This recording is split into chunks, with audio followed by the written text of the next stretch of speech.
তিন বন্দ্যোপাধ্যায়ের মধ্যে অন্যতম বন্দ্যোপাধ্যায় হলেন বিভূতিভূষণ বন্দ্যোপাধ্যায়।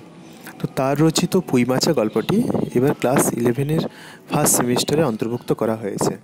সেই গল্পটির বিষয়বস্তু আমি আজকে আলোচনা করব।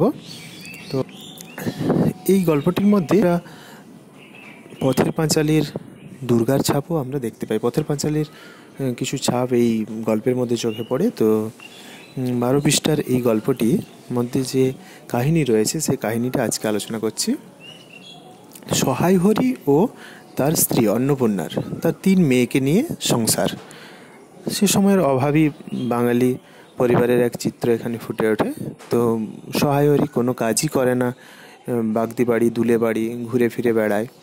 এদিকে অন্নপূর্ণার খুব চিন্তা তার কন্যা খেন্তিকে নিয়ে, কারণ খেন্তি বিবাহযোগ্যা হয়ে উঠেছে। সে সময়ের 12-13 বছরের মেয়েকেই বিয়ে দিয়ে দেওয়া হতো।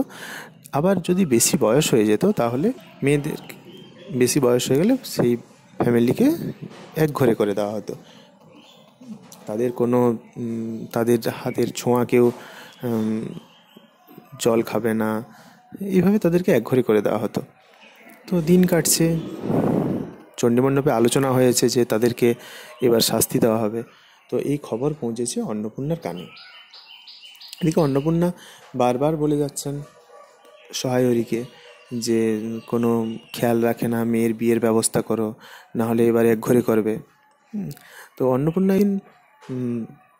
এই কথা বলছেন তার স্বামী সহায় হরিকে। এমন সময় খেন্তি তার 2 বোন রাধি ও পুঁটিকে নিয়ে বাড়িতে ঢুকলো। খেন্তির হাতে রয়েছে বুড়ো হয়ে যাওয়া কিছু পুঁই শাক।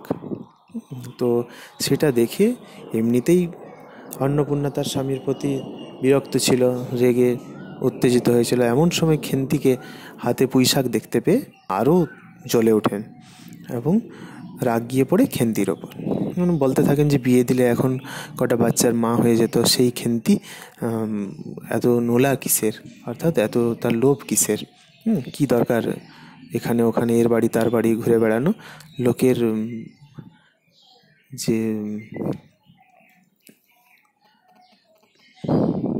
নোংরা আবর্জনা যত হয়েছিল পুঁই শাক সেগুলো ফেলে দেবে, সেই ফেলে দেওয়া শাকগুলোকে নিয়ে বাড়ি পৌঁছেছে, যা এক্ষুনি ফেলে দিয়ে আসবে। এইভাবে বকাবকি শুরু করে দিল খেন্তিকে। তো খেন্তির সঙ্গে সঙ্গে বেচারি খুব নিরীহ প্রকৃতির মেয়ে, সে কাঁদতে শুরু করলো এবং তার চোখ দিয়ে জল বেরোতে লাগলো এবং হাত থেকে পড়ে গেল সেই পুঁই মাচার তাড়া। তো সঙ্গে সঙ্গে ছোটো মেয়েকে বলা হলো যে যা ফেলে দিয়ে আসবি, যা সেগুলো সে নিয়ে বেড়ে ফেলে দিয়ে আসে। এবারে ছোটো মেয়ে, সে সবগুলো বয়ে নিয়ে যেতে পারছে না, তার হাত থেকে কিছু কিছু 2-1টা ডাঁটা পড়ে গেল।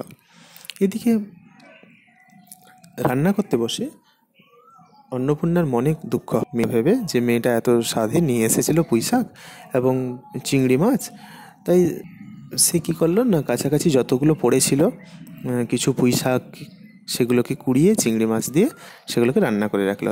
এবার খেতে বসায় পুঁতির চিংড়ি মাছের কুচো পুঁই শাক দিয়ে যে রান্না করে, সেই রান্না খেন্তির পাতে পড়ায়। খেন্তি খুব উৎসাহিত হয়ে ওঠে, আনন্দের সঙ্গে মাকে বলে, মা তুমি রান্না করেছো? তো তখন তার মা বলে, আর একটু নিবি? সে সঙ্গে সঙ্গে রাজি হয়ে যায়, কারণ সে একটু ভোজনপ্রিয় মেয়ে। তো অন্নপূর্ণার চোখে তখন জল আসে, কারণ এই মেয়েটা এত নিরীহ, যাই বলা হোক না কেন, যতই বকা হোক না কেন, মেয়েটা বিন্দুমাত্র তার কোনো একটু রসিক প্রিয়, ভোজন প্রিয়। তো এইভাবে দিন কাটছে। এমন সময় চণ্ডীমণ্ডপে ডাক পড়লো সহায় হরির এবং তাকে ডাকা হলো, দিয়ে সেখানে জানানো হলো যে কেন তুমি বিবাহটা ভেঙে দিলে। অর্থাৎ এর আগে খেন্তির একজনের সঙ্গে বিয়ে ঠিক হয়েছিল, কিন্তু বিয়ের ঠিক আগেই সহায় হরি খবর পান যে তার যে জামাই হবে, জামাইয়ের চরিত্রে রয়েছে, অর্থাৎ তিনি কোনো বউয়ের সঙ্গে কোনো কুকর্ম করেছিলেন, যেটার জন্য তাকে বেধড়ক প্রহার দেওয়া হয়েছিল এবং বেশ কয়েকদিন বিছানাতে সে ছিল। তো তাই তিনি সেই বিবাহ ভেঙে দিলেন। তো কেন ভেঙে দেওয়া হয়েছে, পুরুষ মানুষের একটু দোষ এমন থাকতেই পারে, তাতে ও তো উৎসর্গ করা মেয়ে, অর্থাৎ ওকে উৎসর্গ করে দেওয়া হয়েছে। তো তাকে এইভাবে শাসানো হলো। তার কিছুদিন পরেই খেন্তির জন্য একটা 40 বছরের কাছাকাছি একটা ছেলের সঙ্গে তার বিয়ে দিয়ে দেয় সহায় হরিরা। তো এদিকে এত বয়স্ক একজন প্রৌঢ়ের সঙ্গে বিয়ে দিতে তার মায়ের, অর্থাৎ খেন্তির মায়ের ইচ্ছে ছিল না, কিন্তু উপায় নেই। তাই বাধ্য হয়ে খেন্তি যাতে কিছু না মনে করে, তাই চোখের জল লুকিয়ে তার হাতেই হাত তুলে দেয় খেন্তির মা খেন্তির।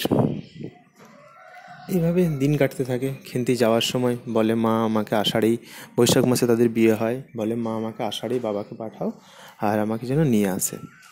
তো তারপর তারা চলে যায় শ্বশুরবাড়ি। এদিকে সময়ের পণ প্রথায় 250 টাকা মতো বাকি থেকে যায় তার শ্বশুরবাড়ি লেনদেন। তো তাতে তার শাশুড়ি, খেন্তির শাশুড়ি প্রচুর কথা শোনায় তাকে, যে হাঘরের মতো খাবার খায়, হাঁটা চলা ছোটো লোকের মতো। এবার খেন্তির বাবা গেলে তাকেও বেশ কথা শোনায়। তো খেন্তির বাবা যেতে চায় না। একটা সময় তার মা বকিতে, তার মায়ের জেদে সে পৌষ মাসে গিয়ে পৌঁছায়। তখন তার শাশুড়ি আবার বলে, ছোটো লোকের মতো খালি হাতে এসে পৌঁছে গেছে। তো এইভাবে দিন কাটতে থাকে। একদিন খেন্তির বসন্ত রোগে আক্রান্ত হয়, এবং সে বসন্ত রোগে আক্রান্ত হওয়ার পর তাকে তার কান থেকে সারা শরীর থেকে সমস্ত অলংকার খুলে রেখে খেন্তির এক দূর সম্পর্কের আত্মীয় বাড়িতে ছেড়ে দিয়ে আসে। এমনকি সহায় হরি, অন্নপূর্ণাদের বিন্দুমাত্র খবরও পর্যন্ত তারা দেয় না। অবশেষে সহায়দের কাছে যখন সেই খবর পৌঁছায়, তখন খেন্তি মারা গেছে, এবং খেন্তিকে আর জীবন্ত অবস্থায় তারা দেখতে পায় না। তারপর আবার ফিরে এলো সেই পৌষ মাস, যে সময় গ্রামে গঞ্জে পিঠে পুলির উৎসব লেগে থাকে। তো সেখানে পিঠে পুলি করতে যাওয়ার সময় অন্যমনস্কভাবে তার এক মেয়ে, অন্নপূর্ণার এক মেয়ে বলে ফেলে, দিদি বড্ড ভালোবাসতো। তো এই কথায় সবাই আনমনা হয়ে যায়, এবং তাদের দৃষ্টি গিয়ে পড়ে খেন্তির লাগানো একটা পুঁই গাছে, যে পুঁই গাছটি মাচায় উঠে বিশাল বড় আকার ধারণ করেছে, এবং তার নধর সুপুষ্ট পুঁই ডাঁটাগুলো নিচের দিকে ঝুঁকে পড়েছে। এভাবে যে খেন্তির আজ এত সুন্দর পূর্ণ যৌবনা হওয়ার কথা ছিল, সেখানে সে নেই, সে হারিয়ে গেছে, এই পৃথিবী থেকে সে চলে গেছে। কিন্তু তার লাগানো পুঁই গাছটি পুঁই মাচা জুড়ে ছড়িয়ে পড়েছে, এবং সে যেন যৌবন প্রাপ্ত, তার ডাঁটাগুলো পড়েছে। তো এই কথা সহায় হরি তার আরেক বন্ধুর সঙ্গে সে আলোচনা করছে। এভাবে গল্পটা সমাপ্তি ঘটছে। তো এটা সে সময়ের বাঙালি সমাজের বেশ কিছু চিত্র আমরা এখানে দেখতে পাই। পণ প্রথা থেকে শুরু করে দরিদ্র বাঙালি পরিবার, নিত্যদিনের অভাব